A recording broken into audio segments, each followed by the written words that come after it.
The council chamber floated in space above the planet Viridian Prime.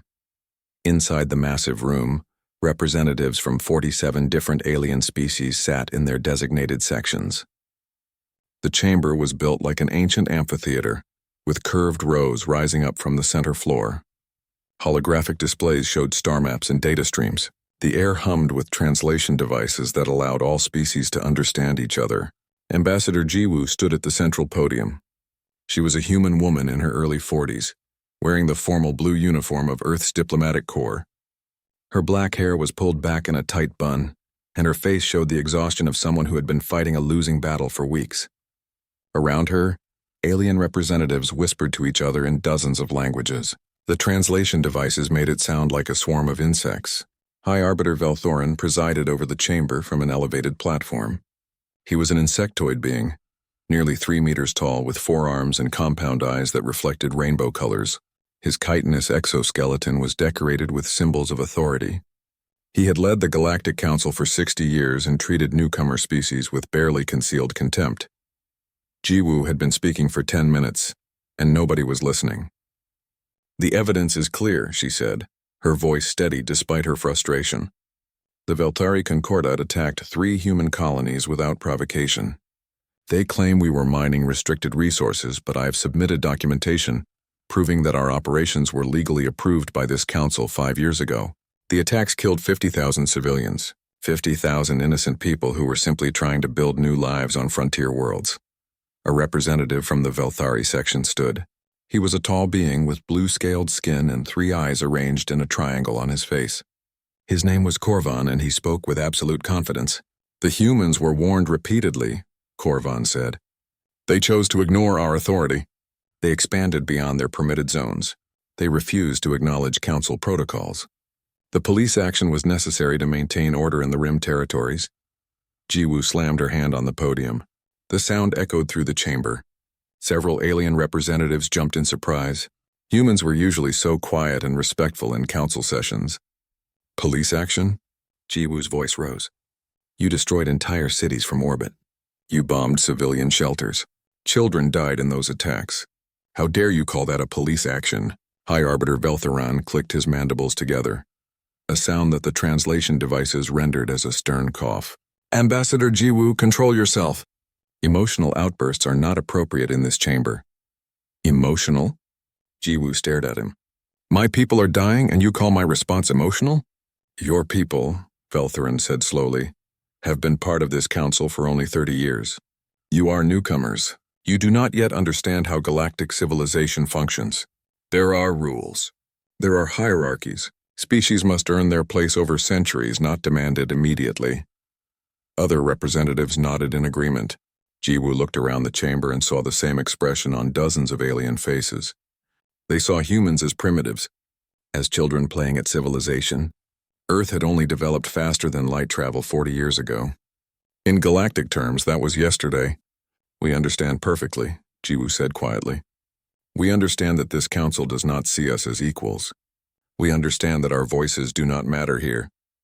But understand this, we will not accept this judgment. We will not allow our people to be slaughtered while you debate protocols and hierarchies."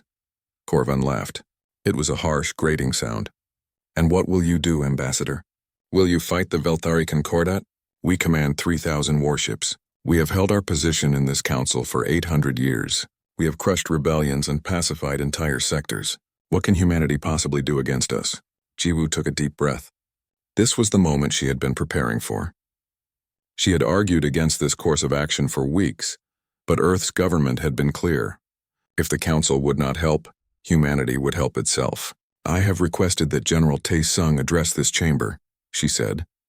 The chamber erupted in confused chatter. Velthorin raised one of his 4 hands for silence. "A military officer?" "Ambassador, this is highly irregular. The council is a civilian body. We do not allow military personnel to—" "You allow Korvan to speak," Jiwoo interrupted. "He is Supreme Commander of Velthari military forces. Or does that rule only apply to humans?" Velthorin's mandibles clicked in annoyance, but he could not argue the point. "Very well, but make it brief. We have other matters to discuss." The chamber doors opened. General Tae-sung walked in. He was not what the aliens expected. Most human military officers who visited the council wore dress uniforms with medals and decorations, trying to look impressive. Taesung wore a simple gray uniform with only his rank insignia. He was in his late 50s with gray-streaked black hair cut short. His face was weathered and lined, the face of someone who had seen combat. His eyes were dark and cold. He walked to the podium with steady steps. He did not look nervous. He did not look angry. He looked like a man who had already made his decision and was simply going through the necessary formalities. Jiwoo stepped aside. Taesung stood at the podium and looked up at the assembled council. He did not speak immediately. He took his time, making eye contact with as many representatives as he could. The silence stretched uncomfortably. Finally, Velthorin spoke. "General, you have requested this audience. State your purpose." "I am here," Taesung said in a flat, emotionless voice, "to inform this Council of Earth's position regarding the attacks on our colonies." "Your position?" Corvin stood again. "This council has already ruled. The matter is settled. Accept our judgment or face sanctions." Taesung turned to look at him. "I want to make sure everyone in this chamber understands something about humanity, about Earth, about our history." He activated a holographic display. Images appeared in the air above the podium. Earth from space, cities, oceans, forests. "We are a young species by your standards," Taesung continued. "We have only been traveling between stars for 4 decades. But do not mistake youth for weakness. Do not mistake inexperience for inability." More images appeared. Ancient battles. Medieval warfare. World wars. Nuclear explosions. The images were brutal and graphic. Several alien representatives looked away. "For 5,000 years we fought each other," Taesung said. "We developed weapons specifically designed to kill our own kind. We built bombs powerful enough to destroy entire cities in seconds. We created diseases that could wipe out millions. We nearly made our own planet uninhabitable. We came within hours of total extinction more than once." "Barbaric," someone muttered from the upper rows. "Yes," Taesung agreed. "Barbaric. But we survived. We learned. Every human military officer studies those 5,000 years. We study tactics and strategy from every era of our history. We study what worked and what failed. We study how to fight when outnumbered, how to fight when outgunned, how to fight when survival itself is at stake." He turned off the holographic display. "You have known peace for 3 centuries. Your wars are distant memories. Your military forces are ceremonial. You have forgotten what real conflict looks like." Velthorin leaned forward. "Are you threatening this council, General?" "No." Taesung's voice remained calm. "I am stating facts. You started this war when you attacked our colonies. You killed our people. You expected us to accept your judgment and submit. That will not happen." Corvin laughed again. "Brave words from someone whose entire fleet consists of 400 outdated ships. We will crush you." Taesung looked at him for a long moment. Then he spoke the words that would change everything. "You started this war. We'll end it." The chamber fell completely silent. Even the humming of the translation devices seemed to fade. Every being in the room stared at the human general. Then alarms began to sound. The alarms echoed through the council chamber like screaming voices. Red lights flashed along the walls. Holographic displays appeared everywhere, showing urgent messages in multiple languages. Velthorin touched a control panel on his platform, and a communication officer appeared as a full-sized hologram. "High Arbiter, we are receiving distress calls from multiple Velthari military installations across 3 sectors. All communications ceased simultaneously 6 minutes ago. We have no contact with any of them." Corvin pushed past other representatives to reach the central floor. "What do you mean, no contact?" "Which installations?" The communication officer's form flickered as data streamed across nearby displays. "All 12 forward operating bases in the Rim territories. Station Alpha 7, Station Beta 3, the listening posts at Krandor and Thelvan, the supply depot at—" "Impossible," Corvin interrupted. "Those bases have shields, defense platforms, entire battalions of troops. They cannot all go silent at once." Taesung still stood at the podium. He had not moved. His expression had not changed. He watched the chaos spreading through the chamber with the calm detachment of someone watching an expected result. Jiwoo stood beside him now. She whispered urgently, "You promised me this would be a surgical strike. You said minimal casualties." "It was. Taesung replied quietly. Captain Sang-ho had very specific orders. Disable communications. Destroy weapon systems. Force surrenders. No orbital bombardment. No civilian targets. But the bases had to go dark. They had to understand what we can do. On the chamber floor, Velthorin was demanding answers. Multiple holographic displays now showed tactical maps of the rim territories. 12 red markers blinked where the Velthari bases had been. Drone scouts were being dispatched to investigate. Corvin turned to face Taesung. His 3 eyes burned with rage. You did this. You attacked us during a council session. During diplomatic proceedings. This is an act of war. No, Taesung said calmly. Your attack on our colonies was an act of war. This is a response. You wanted to show us our place. We are showing you ours. You will be destroyed for this. The entire Velthari Concordat will mobilize. We will burn your colonies to ash. We will reduce Earth itself to rubble. Taesung finally showed emotion. He smiled. It was not a pleasant smile. You are welcome to try. A new hologram appeared. This one showed Captain Sang-ho. He was a lean man in his 30s wearing a dark combat suit. Behind him, other human soldiers moved efficiently through what looked like a captured Velthari command center. The captain saluted. General, all objectives secured. 12 bases neutralized with minimal casualties on both sides. All Velthari personnel have surrendered and are being held according to the Articles of War. We found their tactical databases intact. Command codes, ship movements, supply routes, everything. Dr. Minji will be very interested in their technology. Casualties? Taesung asked. We lost 7 soldiers. Velthari forces lost approximately 200, mostly those who refused to surrender immediately. 3,000 Velthari troops are now prisoners. Corvin made a choking sound. 3,000 prisoners? How many ships did you use? How large was your assault force? Sang-ho looked confused by the question. We used 4 stealth frigates and 200 Marines, sir. Standard infiltration doctrine. Hit multiple targets simultaneously. Disable communications first, then systematically clear each facility. The Velthari defenses were designed to stop fleet actions, not small unit infiltration. The chamber erupted.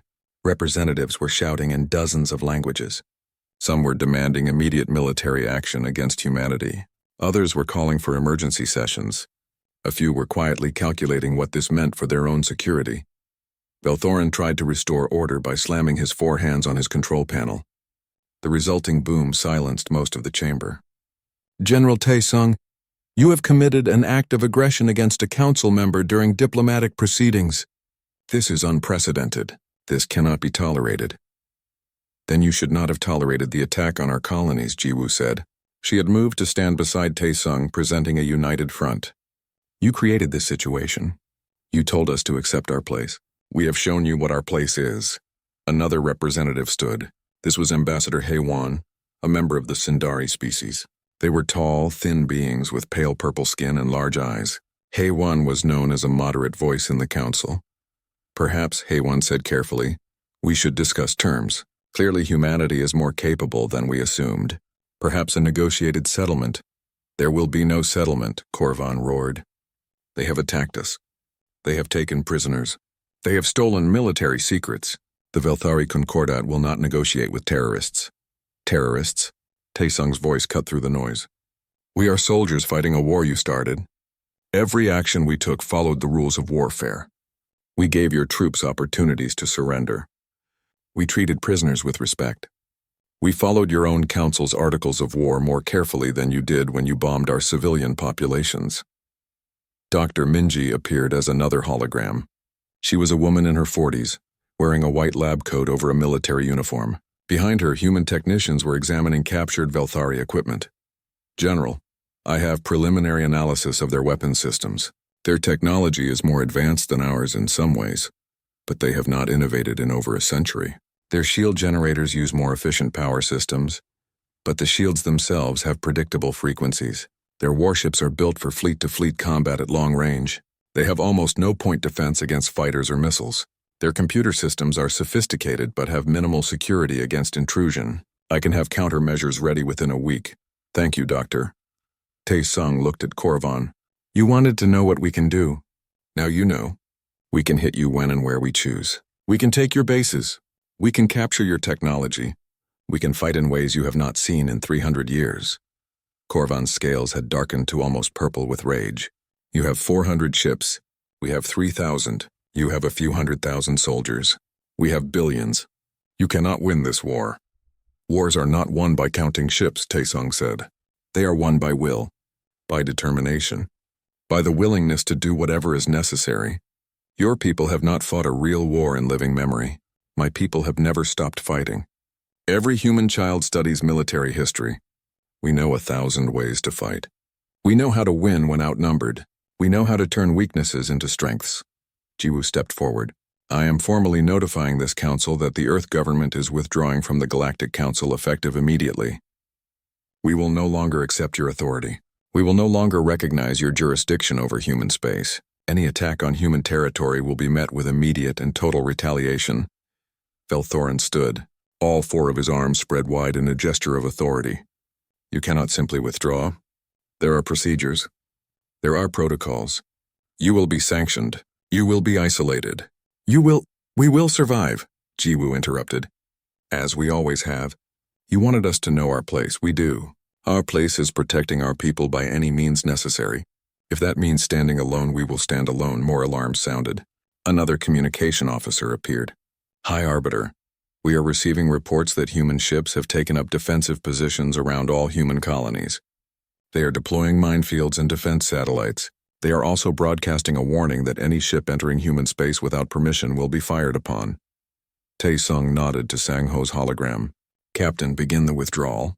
Bring our people home. Yes, sir. What about the prisoners? Release them. Send them back to their bases on automated shuttles. Leave them their communication equipment. I want them to be able to report exactly what happened here. Korvan laughed bitterly. You think releasing prisoners makes you noble?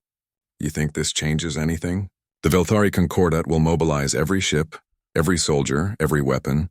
We will come for you, and we will not stop until humanity is erased from the galaxy. Taesung looked at him with those cold, dark eyes. Then come, but understand what you are starting. Understand that we do not fight for honor or glory. We fight to survive, and we are very, very good at surviving. He turned and walked toward the chamber doors. Jiwoo followed. Before leaving, she turned back to face the assembled council. You had a choice, she said. You could have helped us. You could have brought justice for our dead. Instead, you chose to side with our attackers. You chose to see us as lesser beings. Now you will learn what it means to face humanity at war. And I promise you it is nothing like what you expect. The doors closed behind them. The council chamber descended into chaos. Representatives argued. Some called for immediate military action. Others demanded diplomatic solutions. A few quietly began calculating how to profit from the coming conflict. High Arbiter Velthorin sat heavily on his platform. He had ruled the council for 60 years. He had seen disputes and disagreements, but he had never seen this. War had been theoretical for so long. Now it was real, and he had no idea what to do about it. The Velthari war fleet assembled in orbit above their homeworld. 3,000 warships of various classes, from massive dreadnoughts to fast attack cruisers. They formed precise geometric patterns that showed centuries of military tradition. Every ship was perfectly positioned. Every crew was confident. They had never lost a war. Admiral Dong Hyun watched them from the bridge of the Earth flagship, Defiance. He was a stocky man in his 60s with a completely bald head and sharp eyes that missed nothing. Around him, officers worked at their stations with quiet efficiency. The human fleet looked tiny in comparison. 400 ships against 3,000. They think this will be easy, said Commander Hyunwoo, standing beside the admiral. He was younger, in his 30s, with the quick movements of someone who thought 3 steps ahead. They are forming up for a traditional fleet engagement. Good, Dong-hyun replied. Let them. We are not going to give them one. On the main display, the Velthari fleet began to move. They advanced in waves, maintaining perfect formation.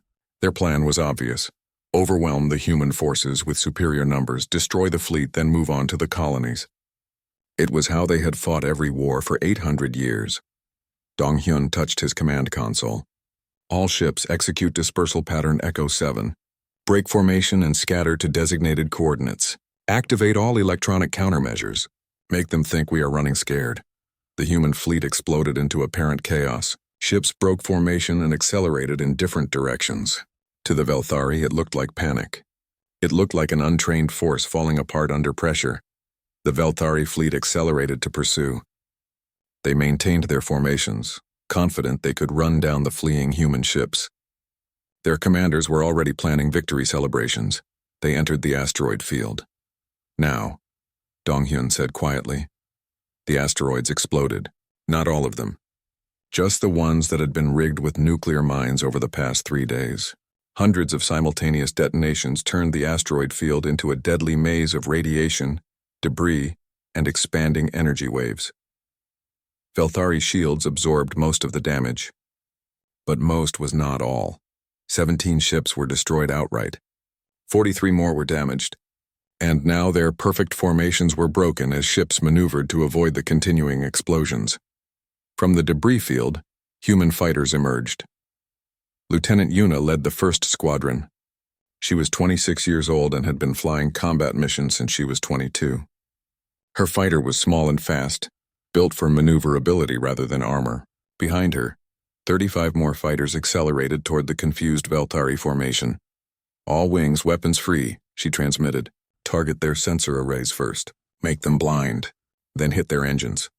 Make them slow. Then we disappear before their capital ships can lock on. The fighters dove into the Velthari fleet like sharks into a school of fish. They fired missiles at close range, too close for the big ships to effectively target them. They used the debris from the asteroid field as cover, appearing and disappearing before the Velthari could respond. Yuna destroyed the sensor array on a Velthari cruiser, then accelerated away before it could return fire. Her fighters shook as near misses from point defense weapons exploded around her. She pulled a tight turn that would have knocked out most alien pilots and came up behind another ship. Splash 2, she reported, launching missiles into the cruiser's engine section. Coming around for another pass. Negative, Donghyun's voice came through her headset. All fighters return to Rally Point Beta. We have incoming reinforcements from their second wave. The fighters vanished back into the asteroid field. The Velthari ships tried to follow, but the field was too dense and the mines were still exploding. They had to withdraw and regroup. Corvin watched the tactical display from his flagship with growing frustration. What kind of warfare is this? They hide in asteroid fields. They use mines like cowards. They attack and run before we can respond. This is not honorable combat. His tactical officer, a younger Velthari named Shentar, studied the displays. Commander, I recommend we avoid dense debris fields and maintain open space formations. The humans clearly excel at ambush tactics. No, Corvin said firmly. We will not let them dictate how this war is fought. We will advance on their colonies directly. We will force them to defend fixed positions. Then we will crush them with superior firepower. The Velthari fleet reformed and changed course toward New Pyongyang, the largest human colony in the Rim territories. It was a world of 2 million people, mostly agricultural and mining operations. Intelligence reports said it had minimal defenses. It would fall quickly. Governor Jae-hee stood on the command center balcony overlooking the capital city. She was a thin woman in her 50s with gray hair and tired eyes. She had been governor for 8 years and had turned New Pyongyang from a struggling frontier settlement into a thriving community. Now she had to turn it into a fortress. What is the evacuation status? She asked her chief of security. 70% of civilians are in the bunkers. The remaining 30% refuse to leave. Many are armed and joining the militia units. Jae-hee nodded. She had expected this. Colonists were tough people. They had not come to the frontier to run from fights. What about the defenses? All artillery positions are ready. The mining explosives have been placed throughout the city according to the plans. Every major building has been prepared. The militia units know their assignments. The Velthari fleet dropped out of hyperspace above the planet. 100 warships. More than enough to overwhelm any orbital defenses New Pyongyang had. They immediately launched troop carriers toward the surface. Jae-hee watched them come. Let them land. Let them think we are surrendering. Then show them what it means to fight humans on the ground. The Velthari carriers landed at the spaceport. Thousands of soldiers disembarked, wearing advanced combat armor and carrying energy weapons. They had not fought a ground war in living memory, but they were confident. Their armor was better. Their weapons were superior. The humans had nothing but mining equipment and hunting rifles. The Velthari forces advanced into the city. They met no resistance at first. The streets were empty. It was quiet, too quiet. The first building exploded when a Velthari squad entered it. The mining charges brought the entire structure down on top of them. Then the next building exploded. Then another. The humans had turned their own city into a weapon. From windows and rooftops, militia fighters opened fire. They did not have advanced weapons, but they knew their city. They knew every street, every building, every hiding place. They struck from unexpected angles and disappeared before the Velthari could respond. A Velthari unit tried to take cover in what looked like a warehouse. The floor collapsed beneath them, dropping them into mining tunnels that had been converted into traps. Human fighters waited in the darkness with simple weapons that worked perfectly well at close range. The Velthari commander on the ground sent urgent messages to the ships in orbit. "We are taking heavy casualties. These are not civilians. They are fighting like trained soldiers. We need air support." "Negative," came the reply. "Human fighters have engaged our orbital ships. We cannot provide support until we clear our own space." Yuna's squadron had returned. They had been joined by 200 more fighters from hidden bases. The small, fast human ships swarmed the Velthari vessels, forcing them to defend themselves rather than support their ground troops. In orbit above New Pyongyang, Admiral Dong Hyun brought the Defiance and 50 more ships out of hiding. They had been waiting in the shadow of the planet's moon, powered down and silent. Now they opened fire on the Velthari fleet from behind. The Velthari ships were caught between human fighters on one side and human capital ships on the other. They tried to reform their lines, but the humans refused to fight the way they expected. Human ships would fire a salvo, then retreat before the Velthari could return fire. They would reappear from different angles, always moving, always attacking, never giving the enemy a chance to use their superior firepower effectively. On the ground, Governor Jae-hee coordinated the defense from her command center. Reports came in from all over the city. The Velthari were trapped in urban warfare they did not understand. Every street was a kill zone. Every building was a fortress or a trap. The human defenders fought with a desperation and determination that shocked the alien soldiers. "They are requesting a ceasefire," her communications officer reported. "The Velthari ground commander wants to negotiate a withdrawal." "Tell them they can withdraw anytime they want," Jae-hee replied. "But they will leave their weapons and armor behind, and they will carry their wounded on foot to the spaceport. We will not give them vehicles. We will not give them air support. They walked into our city with guns. They can walk out without them." The Velthari commander agreed. He had no choice. His forces were being destroyed building by building. 2 hours later, 5,000 Velthari soldiers walked through the streets of New Pyongyang, disarmed and carrying their wounded. Human militia fighters lined the streets watching them pass. Nobody fired. Nobody spoke. They just watched as the invaders retreated in humiliation. In orbit, the Velthari fleet withdrew. They had lost 30 ships and gained nothing. The humans had defended their colony with a fraction of the forces the Velthari had committed. Corvin received reports from 3 other colonies. The story was the same everywhere. Human forces refused to fight traditional battles. They used ambush, guerrilla tactics, and urban warfare. They turned every piece of terrain into an advantage. They fought like they had nothing to lose and everything to protect. Back on his flagship, Corvin studied the tactical reports. He was beginning to understand that this war would not be like anything the Velthari had fought before. The humans were not playing by the rules of civilized warfare. They were fighting to survive, and they were very good at it. 6 months had passed since the war began. The Velthari Concordat had expected a quick victory. Instead, they had lost 1,200 ships. 40% of their fleet was gone, destroyed, or captured by human forces that seemed to be everywhere and nowhere at once. Private Dae-jung crouched behind the wreckage of a destroyed Velthari transport. He was 19 years old, skinny, with a face that still looked too young for the combat armor he wore. Around him, his squad prepared for the next assault. They were defending a supply depot on the colony world of Frontier's Edge. 300 human soldiers against 2,000 Velthari troops. "They are coming again," said Corporal Min Ho, the squad leader. He was a veteran of the New Pyongyang battle, calm and steady even under fire. "Fourth wave. They really want this depot." "Why?" asked Dae-jung. His hands shook as he checked his rifle. "It is just supplies, food and medical equipment. Why waste so many soldiers on it?" "Because they are learning," Min Ho replied. "They figured out that we cannot fight without supplies. So they are trying to cut our supply lines. Smart, but too late. The Velthari soldiers advanced across the open ground. They had learned some lessons from earlier battles. They used cover. They moved in smaller groups. They had adapted their tactics, but they still fought like soldiers who expected to win through superior technology and numbers. The human defenders opened fire. The battle turned into a grinding firefight that lasted 4 hours. The Velthari pushed forward. The humans fell back to secondary positions, then tertiary positions. They were being forced back step by step. "We cannot hold," said another soldier. "There are too many of them." "We hold until command says otherwise," Minho replied. He fired his rifle in controlled bursts, making every shot count. "Our job is to make them pay for every meter of ground." Dae-jung's helmet camera recorded everything. It was standard procedure.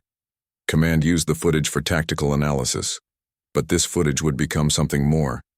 It would show the galaxy what human soldiers looked like when they refused to give up. The Velthari forces surrounded the last human position. They called for surrender through loudspeakers. Minho's response was to throw a grenade. The battle continued. Dae-jung was hit by shrapnel. His armor absorbed most of it, but pain shot through his left leg. He fell behind a concrete barrier. Blood soaked through his uniform. He tried to stand but could not. Minho dragged him to better cover. "I cannot walk," Dae-jung gasped. "Leave me, fall back." "Nobody gets left behind," Minho said firmly. He bandaged Dae-jung's leg quickly. "Can you shoot?" "Yes." "Then you are still in this fight." The Velthari troops closed in. They knew the humans were almost out of ammunition. They knew reinforcements were hours away. They expected surrender at any moment. Instead, they heard singing. Minho started it, an old soldier's song from Earth's history. Other soldiers joined in. Even Dae-jung, lying wounded and bleeding, sang with them. They sang as they fired their last magazines. They sang as the Velthari troops charged their position. The last thing Dae-jung's camera recorded before his position was overrun was him saying, "Not one step back." Then the reinforcements arrived. Colonel Byung-su's Marines dropped from orbit in assault pods. They crashed into the battlefield like meteors.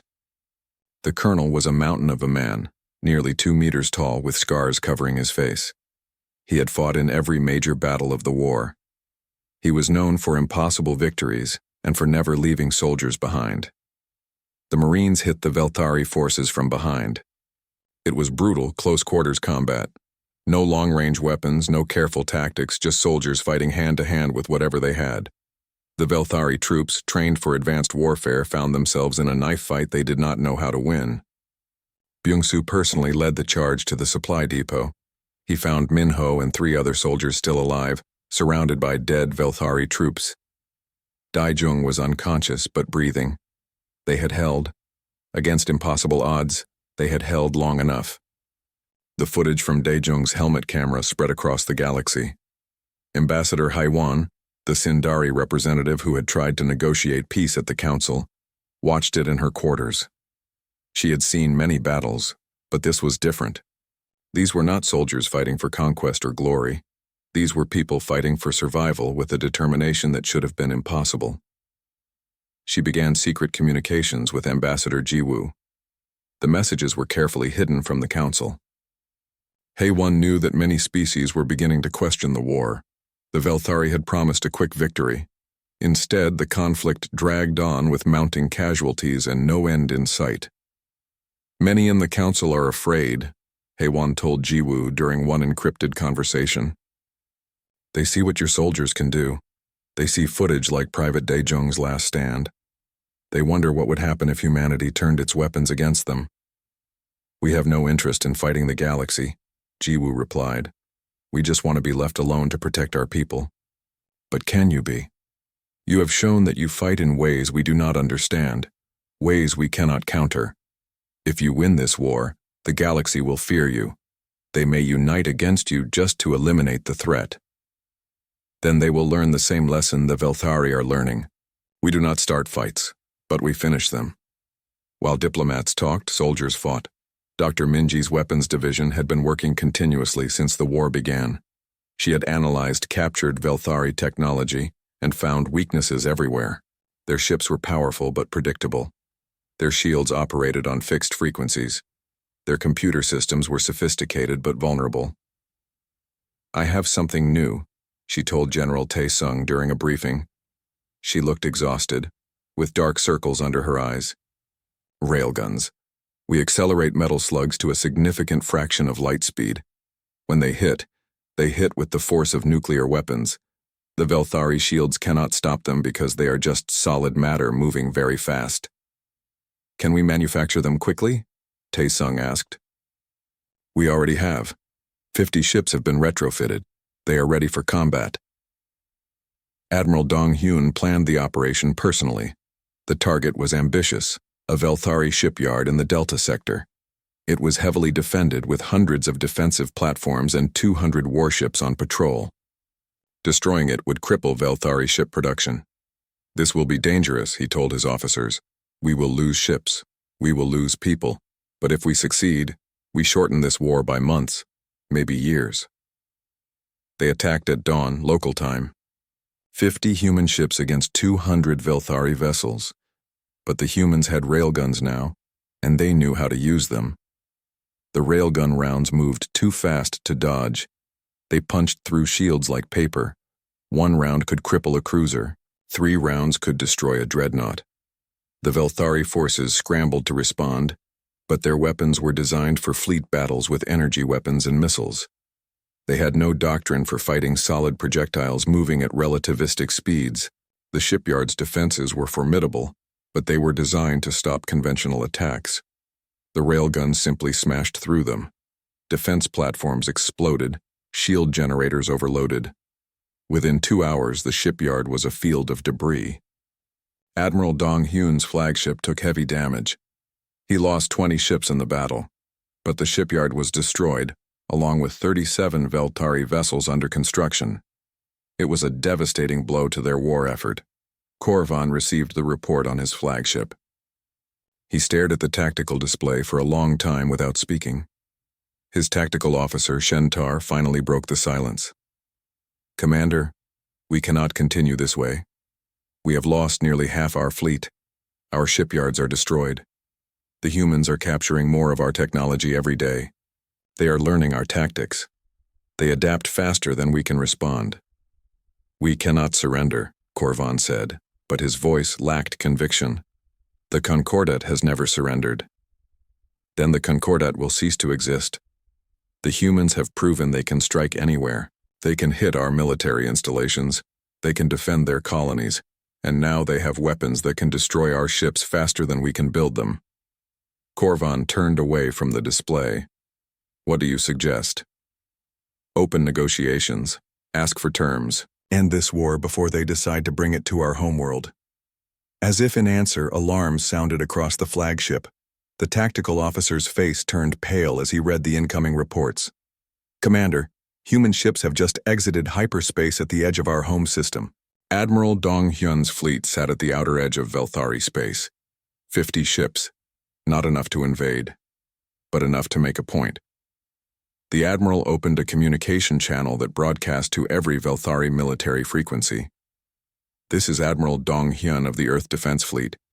We are here to deliver a message. We can destroy your orbital defenses. We can devastate your homeworld. We have the weapons and the will to do it. But we do not want to. We want this war to end. Surrender now, and we will show mercy. Continue fighting, and we will show you what total war really means." The message played on repeat. 50 human warships sat at the edge of their home system, weapons armed but not firing. It was the most terrifying thing the Velthari had ever seen. Korvan stood on the bridge of his flagship, staring at the display showing the human fleet. 50 ships, such a small number. 6 months ago, he would have laughed at the threat. Now he knew better. Those 50 ships represented something more dangerous than numbers. They represented a will to fight that the Velthari had forgotten existed. "They are waiting," said Shentar quietly. "They have made their point. They could have attacked immediately, but they are giving us a choice." "A choice," Korvan repeated bitterly. "Surrender or die. Some choice. It is more than we gave them when we attacked their colonies. Korvan turned to his tactical officer. Shentar was right, of course. The Velthari had started this war expecting an easy victory. They had killed 50,000 civilians without warning. They had dismissed human protests. They had laughed at human military capabilities. Now their fleet was in ruins and their homeworld was threatened. If I order surrender, Korvan said slowly, I will be remembered as the commander who lost the first war in 800 years, the commander who surrendered to a species we considered primitive. You will also be remembered as the commander who saved our homeworld from destruction. History can judge. The living must choose. Korvan looked around his bridge. His officers were exhausted. They had fought for 6 months against an enemy that refused to die. They had won battles but lost the war. He saw the truth in their eyes. They were ready for this to end. Open a channel to the human fleet, he said quietly. Minutes later, his image appeared on the bridge of Admiral Dong Hyun's flagship. The two commanders studied each other. Korvan saw a human who looked as tired as he felt. Dong Hyun saw a Velthari who had finally learned respect. Admiral, Korvan said, I am authorized to discuss terms of surrender. Unconditional surrender, Dong Hyun replied. Those are the only terms. You ask much. We ask for what we are owed. You started this war. You killed our people. You forced us to fight. Now you will accept our terms. Korvan's scales darkened with shame. What are your terms? Full reparations for the colonies you destroyed. Recognition of human territorial sovereignty. A mutual defense pact to ensure this never happens again, and all Velthari military forces will withdraw from human space immediately. The Concordat Council will never agree to. The Concordat Council no longer has a choice. Dong Hyun interrupted. You have two options. Accept these terms or we begin attacking your orbital defenses. We will not invade your world. We will not kill your civilians. But we will destroy your military capability completely. Choose now. Korvan looked at the display showing the human ships. They had not moved closer.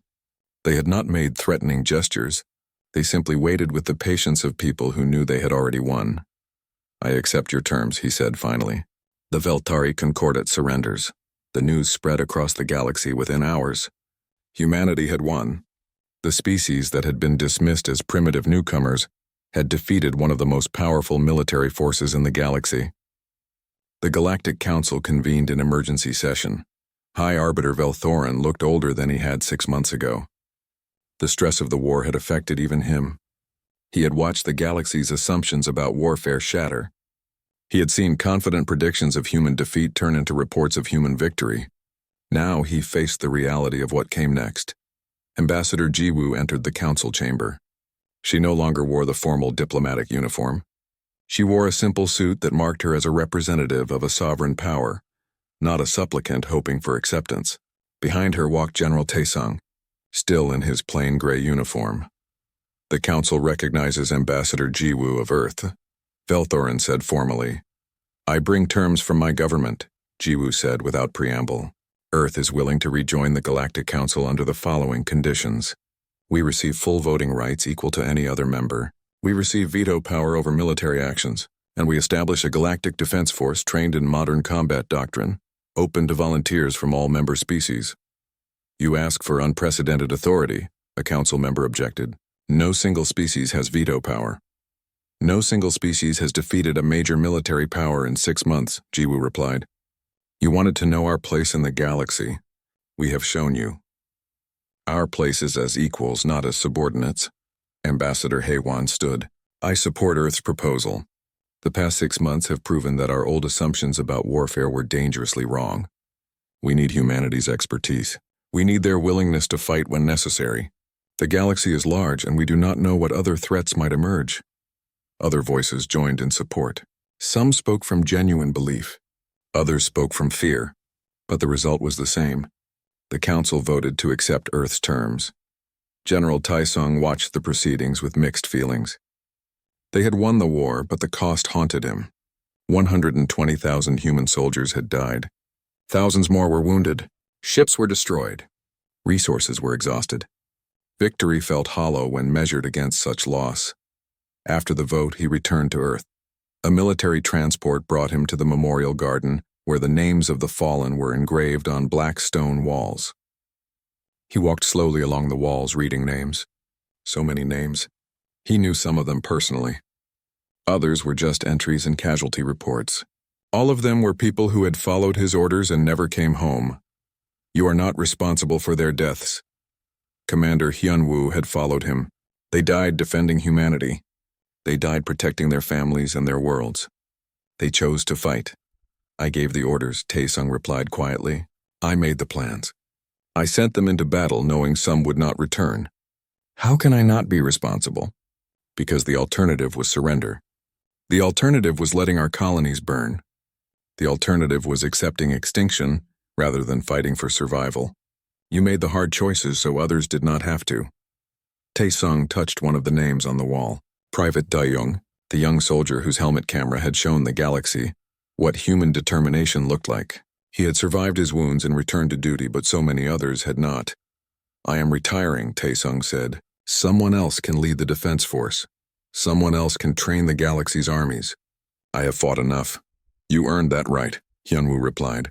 But the galaxy will not forget what you did. You changed everything. 5 years passed. The Galactic Defense Force became a reality. Volunteers from 40 different species trained in tactics developed by human officers. Lieutenant Yuna, now Wing Commander Yuna, led the Integrated Fighter Corps.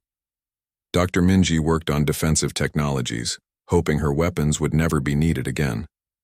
Governor Jae-hee oversaw the rebuilt colonies, now prosperous and protected. Ambassador Jiwoo became Supreme Chancellor of the Galactic Council. She worked to prevent future conflicts through diplomacy and mutual understanding. The galaxy was more peaceful than it had been in centuries, but peace never lasts forever. The first ships appeared from unexplored space on a quiet morning. They were massive, dark, and carried weapons that made Velthari technology look primitive. They destroyed a listening post without warning. Then another. Then a colony world. The Galactic Council convened an emergency session. Panic filled the chamber. This new threat was unlike anything they had faced before. They needed military expertise. They needed someone who understood how to fight impossible odds. They needed General Taesung. He received the summons at his home. He had spent 5 years trying to forget the war. He had a garden now. He read books. He tried to find peace. But when the message came, he knew he could not refuse. He arrived at the council chamber wearing his old gray uniform. The insignia had been updated. He was no longer just a general of Earth forces. He was Supreme Commander of the Galactic Defense Force. The council briefed him on the threat. The new enemy was powerful, aggressive, and had already destroyed 2 colonies. They seemed unstoppable. Taesung studied the tactical reports. Then he looked up at the assembled representatives. They were afraid. They had forgotten what it meant to face an existential threat, but they had learned one important lesson. They knew who to call when survival was at stake. We have faced impossible odds before, Taesung said calmly. 6 years ago, everyone thought humanity would be destroyed in weeks. Instead, we won. Not because we were stronger or had better technology. We won because we refused to give up. Because we were willing to do whatever was necessary to protect our people. He activated a display showing the Integrated Defense Force, ships from 40 species, soldiers trained in human tactics, officers who understood modern warfare. The galaxy had learned. They had adapted. They were no longer separate species competing for power. They were a unified force ready to defend their homes. This new enemy does not know us, Taesung continued. They do not know what we have become. They do not know that we have learned to fight together. They do not know that we have combined the best of all our civilizations into a force that can stand against any threat. He looked around the chamber, making eye contact with representatives from species that had once dismissed humanity as primitive. They made a mistake attacking us. The same mistake the Veltari made. They assumed we would be easy targets. They assumed we would surrender rather than fight. They were wrong then, and they are wrong now. Admiral Donghyun appeared as a hologram. Behind him, the assembled defense force waited for orders. Thousands of ships, millions of soldiers, all of them ready. General, Donghyun said, the fleet is ready. What are your orders? Taesung stood straight. The exhaustion was still there. The weight of command still pressed on his shoulders. But there was also determination. The same determination that had carried humanity through the war. The same determination that had inspired a galaxy. They came to our space uninvited. They attacked our worlds without provocation. They think we will be easy victims." He paused, letting his words sink in. "Let us teach them what it means to face a united galaxy. Let us show them what we learned from humanity. We do not start wars, but we end them." The Defense Force jumped to hyperspace. Ships from 40 species moved as one coordinated force. They carried the lessons humanity had taught them. They carried the determination to protect their homes. They carried hope that even against impossible odds, survival was possible. The council chamber fell silent as they watched the fleet depart.